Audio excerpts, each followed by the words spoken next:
Este marco teórico tiene por objetivo esclarecer sobre el tema de las consignas, atendiendo a la autora Rebecca Anijovic. Vamos a comenzar con una cita de la autora que nos dice que las consignas son la explicitación de las tareas que los alumnos tienen que desarrollar y hace mucho hincapié en la autonomía que debe favorecer los maestros a sus alumnos.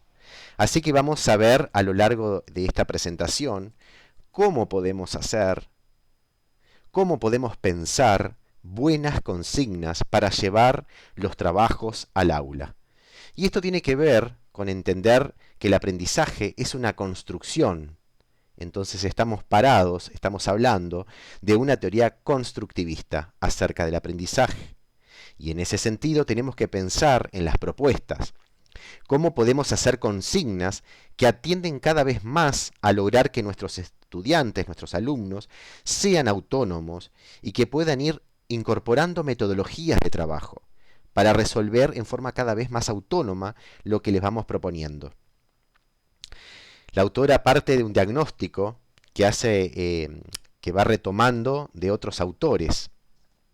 Incluso, como vemos acá, que señalan que las consignas que ofrecen los docentes muchas veces son demasiado generales, no dan pautas claras y eso dificulta la tarea de los alumnos. Entonces, tenemos que repensar cómo vamos a confeccionar las consignas que les proponemos.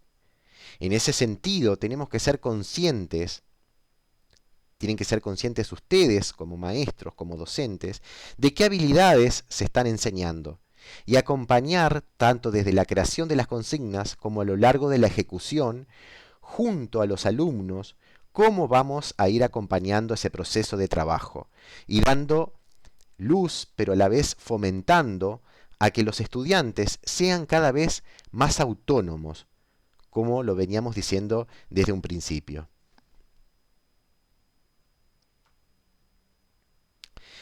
Ahora bien, se tiene que enseñarle a los alumnos a hacer este procesamiento. En ese acompañamiento, ¿qué hacemos como docentes? ¿Qué hacen ustedes como maestros? No es solamente dar una consigna, darles para que trabajen, sino tenemos que ir guiando y mostrando, haciendo visible ese mecanismo de trabajo. ¿Cuáles son las habilidades que están poniendo en práctica con la tarea que se está proponiendo? En ese sentido, uno de los principales aspectos que nos brinda Anijovic es que las consignas son más potentes cuando las dejamos por escrito. Y acá hay varios factores que están buenos comentarlos. En primer lugar, ustedes habrán notado en sus clases que suele suceder que como docentes muchas veces se dan consignas de trabajo, pero oralmente decimos hagan esto, hagan aquello, pero frente a la duda los alumnos no pueden resolverlo en forma autónoma.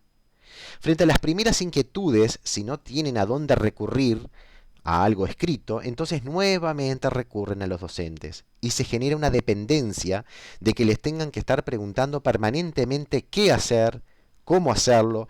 En cambio, si le damos las consignas por escrito, tenemos la oportunidad de que frente a la duda, enseñarles a procesar estos textos, estas consignas que estamos generando, y a que busquen estrategias personales para poder lidiar con esa tarea.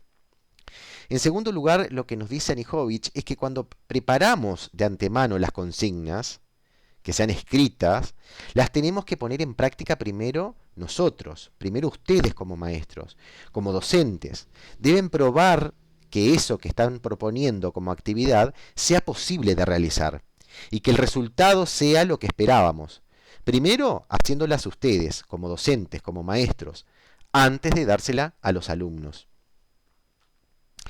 Y en tercer lugar, lo que hace acá Anijovic es seguir a Berta Braslavsky, que nos habla de la importancia de la escritura porque potencia, organiza y desarrolla lo que podríamos trabajar con la lengua hablada y actúa sobre el pensamiento y sobre la conducta.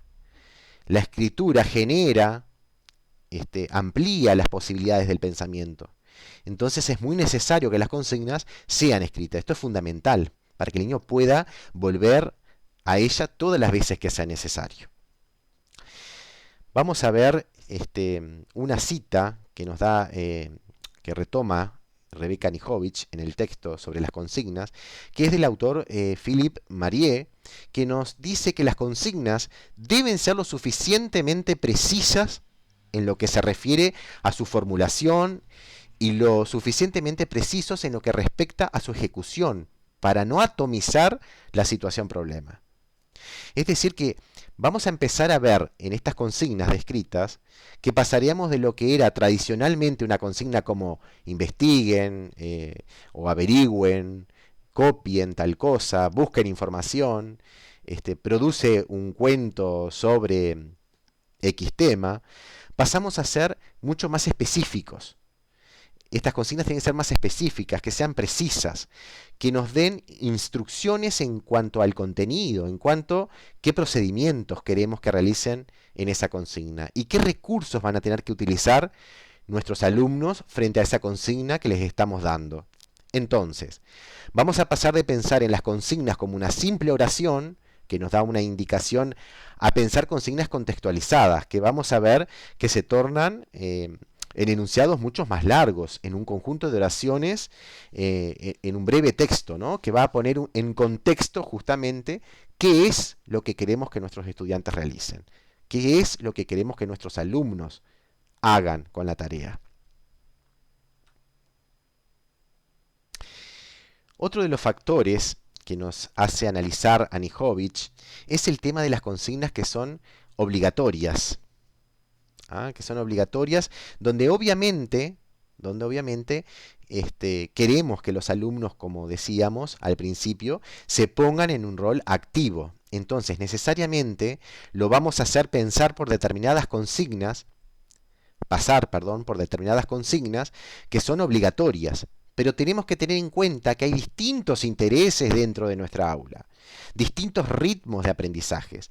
Y en esos sentidos, la consigna misma lo tiene que completar, lo tiene que contemplar. Podemos, como vemos acá, poner alternativas, incluir consignas que sean optativas dentro del mismo planteo de una consigna más general, ¿no? Acá toma una cita de Carol Tomlinson que dice que diversificar el contenido es posible diversificar el proceso y el producto, en lo que se denomina una clase diferenciada. Sabemos que estamos en clases heterogéneas, no vamos a tener que hacer una consigna para cada estudiante, sino dentro de una consigna general plantear alternativas. Permitirles elegir, porque eso también es poner a nuestros estudiantes en un rol activo.